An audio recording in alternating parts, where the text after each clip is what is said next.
வணக்கம் நண்பர்களே. சித்திரை மாத அமாவாசைக்குப் பிறகு வரும் வளர்பிறை திருதியை அட்சய திருதியை என்று போற்றப்படுகிறது. சயம் என்றால் தேய்தல் என்று பொருள். அட்சயம் என்றால் தேயாமல் வளர்வது என்று பொருள்படும். அமாவாசை மற்றும் பௌர்ணமிக்கு அடுத்த 3வது நாள் வரும் வளர்பிறை திருதியை அட்சய திருதியை என்று போற்றப்படுகிறது. அனைத்து நலன்களையும் அள்ளித்தரும் நாளாக அட்சய திருதியை இருப்பதாக புராணங்கள் சொல்கின்றன. அட்சய திருதியை நாளில் நெல்லை படைத்து திருமாலை வணங்குவதுடன் உண்ணா நோன்பு இருந்தும் வழிபாடு செய்வார்கள். இந்த நாளில் கங்கை நதியில் நீராடுவது மிகவும் மங்களகரமானது என்று கருதப்படுகிறது. அட்சய திருதியை நாளில் அறிவு பெறுதல் அல்லது கொடையளித்தல் போன்ற செயல்கள் நல்ல பலனளிக்கும் என்று வேதத்தில் கூறப்பட்டுள்ளது. இந்த நாளில் புதிய வணிகத்தையோ அல்லது புதிய முயற்சிகளையோ தொடங்கலாம். பலர் இந்த நாளில் சொத்துக்களும் விலை உயர்ந்த ஆபரணங்களும் வாங்குவதை வாடிக்கையாக வைத்திருக்கிறார்கள்.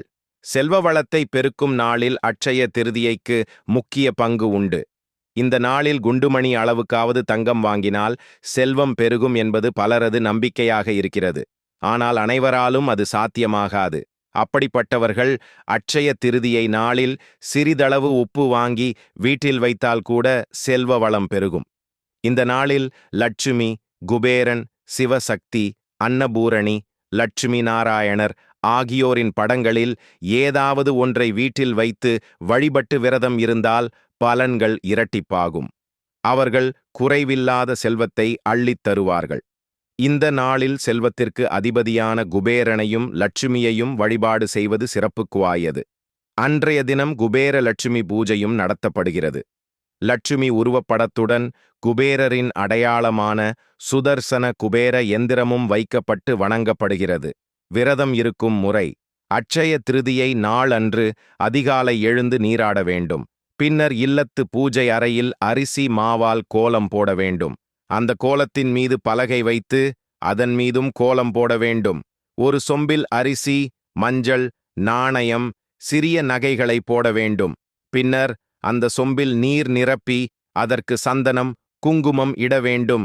பின்னர் சொம்பின் மேல் தேங்காய் வைத்து அதைச் சுற்றிலும் மாவிலையை வைத்து கலசமாக தயார் செய்து பலகையில் வைக்க வேண்டும். மேலும் லட்சுமி நாராயணர், அன்னபூரணி, குபேரன், சிவசக்தி ஆகியோரது படங்களில் ஒன்றை வைத்து அதற்கு சந்தனம், குங்குமம் இட்டு மாலையிட வேண்டும். அந்த படங்களின் முன்பு குத்துவிளக்கு அல்லது காமாட்சி விளக்கு ஏற்றி வைக்க வேண்டும். பிறகு கும்பத்தின் முன்பு நுனிவாழை இலையில் அரிசியை பரப்பி அதன் மீது விளக்கு ஏற்றி வைக்க வேண்டும். அதன் அருகில் மஞ்சள் பிள்ளையார் பிடித்து அதற்கு குங்குமம் இட்டு பூ போட வேண்டும். மேலும் பொன் மற்றும் புதியதாக வாங்கிய பொருட்களை கலசத்திற்கு அருகில் வைத்து தீபாராதனை காட்டி வழிபட வேண்டும். இவ்வாறு செய்வதால் அளவற்ற பலன் கிடைக்கும் என்பது ஐதீகம். அட்சய திருதியை நாளில் குலதெய்வ வழிபாடு செய்வதும் முக்கியமானது. தயிர் சாதம் தானம் செய்தால் ஆயுள் கூடும். இனிப்பு பொருள் தானம் செய்தால் திருமணத் தடை நீங்கும். உணவு தானியம் அளித்தால் அகால மரணத்தை தடுக்கலாம். கால்நடைகளை தானமாக வழங்கினால் வாழ்வு வளம் பெறும். மூதாதையர்களுக்கு தர்ப்பணம் செய்தால் பாவ விமோசனம் கிடைக்கும். ஏழைகளுக்கு தயிர் சாதம் தருவது 11 தலைமுறைக்கான பலன்களை பெற்றுத் தரும். அட்சய திருதியை தெரிந்ததும் தெரியாததும்: சித்திரை மாத அமாவாசைக்கு பிறகு வரக்கூடிய வளர்பிறை திருதியை திதி அட்சய திருதியை என கொண்டாடப்படுகிறது. அட்சயம் என்றால் வளர்தல்.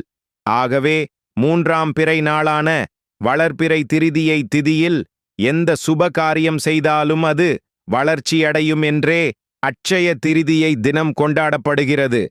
இத்திருநாளில் நடைபெற்ற சில முக்கியமான நிகழ்வுகளை இந்த பதிவில் பார்க்கலாம். பரசுராமர் அவதார தினம். பகவான் மகாவிஷ்ணுவின் 6வது அவதாரம் பரசுராமர் ஆவார். இவரது அவதாரம் நிகழ்ந்தது ஒரு அட்சய திருதியை தினம் என்று கூறப்படுகிறது. இவரது காலம் திரேத யுகமாகும். இவர் ஜமதக்னி முனிவருக்கும் ரேணுகாவுக்கும் மகனாக அவதரித்தார். பரசு என்றால் கோடரி என்று பொருள். கடுந்தவம் செய்து சிவபெருமானிடமிருந்து ஒரு கோடரியை பெற்றதால் இவர் பரசுராமர் என்று அழைக்கப்படுகிறார். தந்தை சொல்மிக்க மந்திரம் இல்லை என்பதை உலகத்திற்கு உணர்த்திய அவதாரம் இது. இன்றும் பரசுராமர் மகேந்திர மலையில் சிரஞ்சீவியாக தவம் செய்து கொண்டிருக்கிறார் என்பது ஐதீகம். ஆதிசங்கரர் கனகதாரா ஸ்தோத்திரம் இயற்றிய நாள். ஆதிசங்கரர் பிட்சை வேண்டி ஏழை பெண் ஒருத்தியின் வீட்டின் முன்பு நின்று பிட்சாம் தேஹி என்று கூறி அழைக்கிறார். அந்த வீட்டிலிருந்த பெண் தன்னிடம் கொடுக்க ஒன்றுமில்லாத நிலையில் தம்மிடம் இருந்த ஒரு நெல்லிக்கனியை ஆதிசங்கரரின் பிட்சை தட்டிலிட, அந்த ஏழை பெண்ணின் வறுமையை போக்க எண்ணி அம்பிகையை போற்றி கனகதாரா ஸ்தோத்திரத்தை பாடுகிறார். உடனே அந்த ஏழை பெண்ணின் வீட்டில் பொன்மழை பொழிந்தது. ஏழை பெண் ஒருத்தியின் வறுமையை போக்கி இந்த நிகழ்வு நடைபெற்றது ஒரு அட்சய திரிதியை தினம் ஆகும். திரேதாயுகம் தொடங்கிய தினம். திரேதாயுகம் 4 யுகங்களில் இரண்டாவதாகும். இந்த யுகம் ஆன்மீகத்திலும் மனித குலத்தின் சக்தியிலும் சரிவைக் கண்டது. மக்கள் பொருள் உடைமைகளில் கவனம் செலுத்தினர். இதனால் உலகில் நோய்கள் அதிகரித்தன. மக்கள் பாரபட்சமான நடைமுறைகளை பின்பற்றி பாவங்களைச் செய்யத் தொடங்கியதால் உலகில் போர்கள் அதிகரித்தன. இந்த யுகத்தின் முக்கியமான நிகழ்வுகளில் ஒன்று இலங்கையின் அசுர மன்னன் ராவணனின் சக்திகளின் விண்மீன் எழுச்சியாகும். ராவணனை வென்று ஒழுக்கத்தை நிலைநாட்டும் நோக்கத்துடன் படைக்கப்பட்டவர் ராமர். அவர் உண்மை மற்றும் ஒழுக்கத்தின் உருவகமாக இருந்தார். திரேதாயுகத்தில் வகுப்புகள் மற்றும் சாதிகள் பிரிவினைகள் உருவாக்கப்பட்டதாக நம்பப்படுகிறது. அழகு, புத்திசாலித்தனம், வலிமை மற்றும் ஆரோக்கியம் ஆகியவை இந்த யுகத்தின் அடையாளங்களாக இருந்தன. சூரியனிடமிருந்து பாண்டவர்கள் அட்சய பாத்திரம் பெற்ற தினம். வனவாசம் மேற்கொண்ட பாண்டவர்கள் உணவுக்கு பெரும் கஷ்டங்களை சந்தித்தனர். இந்த சமயத்தில் சோதனையாக துர்வாச முனிவரும் அவரது சீடர்களும் பாண்டவர்களை சந்தித்து உணவு கேட்டு யுதிஷ்டிரரின் விருந்தோம்பலை சோதித்தனர். அப்போது ஸ்ரீ கிருஷ்ணர் சூரிய பகவானிடம் உதவி பெறுமாறு யுதிஷ்டிரருக்கு அறிவுறுத்தினார். பகவான் ஸ்ரீகிருஷ்ணர் ஆலோசனைப்படி யுதிஷ்டிரர் சூரியனை மனதார வேண்டினார். இதில் மகிழ்ந்த சூரிய பகவான் அவருக்கு ஒரு அசாதாரண அட்சய பாத்திரத்தை வழங்கினார். அது தினமும் ஒரு முறை வரம்பற்ற உணவை வழங்கக்கூடிய ஒரு பாத்திரம். பாண்டவர்கள் இந்த அட்சய பாத்திரத்தை பெற்றது ஒரு அட்சய திரிதியை தினமாகும். கங்கை நதி பூமியைத் தொட்ட தினம்.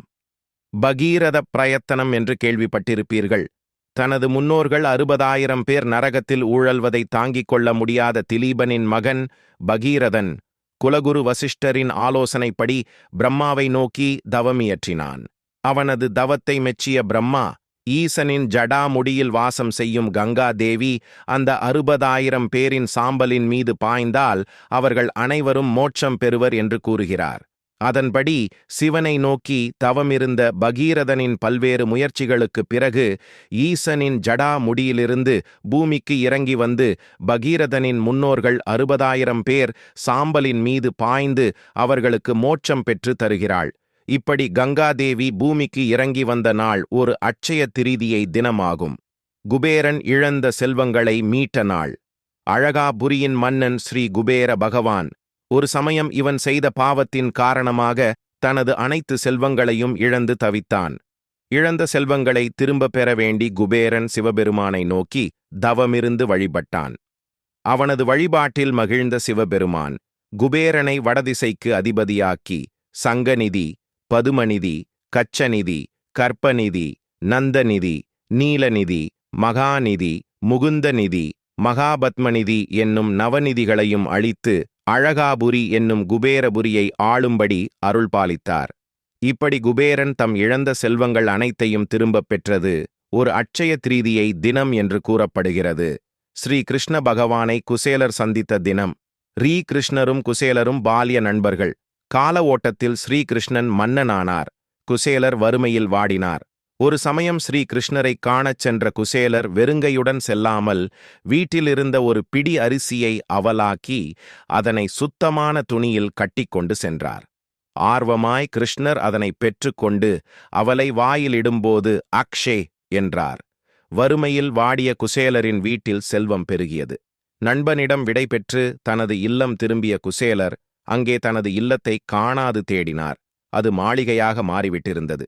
செல்வச் செழிப்புடன் இருந்த மனைவியைக் கண்டு குசேலர் வியந்தார். இந்த வளங்கள் யாவும் ஸ்ரீ கிருஷ்ணர் கூறிய அக்ஷய என்ற சொல்லால் கிடைத்தது. இந்த நிகழ்வு நிகழ்ந்து ஒரு அட்சய திரிதியை தினம் என்று புராணம் கூறுகிறது. வியாசர் மகாபாரம் இயற்ற ஆரம்பித்த தினம். மகாபாரதம் பாரதத் திருநாட்டின் 2 இதிகாசங்களுள் ஒன்றாகும். வியாச முனிவர் சொல்லச் சொல்ல விநாயகர் எழுதியதாக மகாபாரதத்தின் வரலாறு கூறுகிறது. இந்திய துணைக்கண்டத்தை பொறுத்தவரை இந்த இதிகாசம் இந்து சமயத்தின் முக்கியமான நூல்களில் ஒன்றாகும். அறம், பொருள், இன்பம், வீடு பேறு என்னும் மனிதனுடைய நால்வகை குணங்களையும் பற்றி இது விளக்குகிறது. மகாபாரதம் 74,000க்கும் மேற்பட்ட பாடலடிகளையும் நீளமான உரைநடை பத்திகளையும் கொண்டு விளங்குகிறது. இதுவே உலகின் மிக நீண்ட இதிகாசங்களில் ஒன்றாக கருதப்படுகிறது. பாண்டு, திருதராட்டிரன் என்னும் இரு சகோதரர்களின் பிள்ளைகளிடையே நடைபெற்ற பெரிய போரை மையமாக வைத்து உருவாக்கப்பட்டதே மகாபாரத காப்பியமாகும். அன்னபூரணி தேவி அவதரித்த நாள். ஆணவம் கொண்ட பிரம்மனின் சிரசை கொய்த சிவபெருமானை பிரம்ம ஹத்தி தோஷம் பற்றி கொண்டது. பிரம்ம கபாலமும் ஈசனின் கையிலேயே ஒட்டிக்கொண்டது. மேலும் சிவன் தீராத பசிப்பிணிக்கும் ஆளானார். கபாலம் நிறைந்தால்தான் அவருக்கு விமோசனம் கிடைக்கும். எனினும் அது பிரம்ம கபாலம் என்பதால் எவ்வளவு பிக்ஷையிட்டாலும் நிறையவில்லை. நிறைவில் அன்னபூரணி தேவி சிவபெருமானுக்கு பிக்ஷையிட்டாள். கபாலமும் நிறைந்தது, ஈசனின் வயிறும் நிறைந்தது. அது மட்டுமின்றி பிரம்ம கபாலமும் சிவனின் கையை விட்டு அகன்றது. இப்படி சிவபெருமானுக்கு அன்னபூரணி பிக்ஷையிட்ட திருநாள் ஒரு அட்சய திரிதியை என்று கூறப்படுகிறது. இந்த பதிவு பிடித்திருந்தால் லைக் செய்து நமது சேனலை சப்ஸ்கிரைப் செய்து கொள்ளுங்கள். நன்றி, வணக்கம்.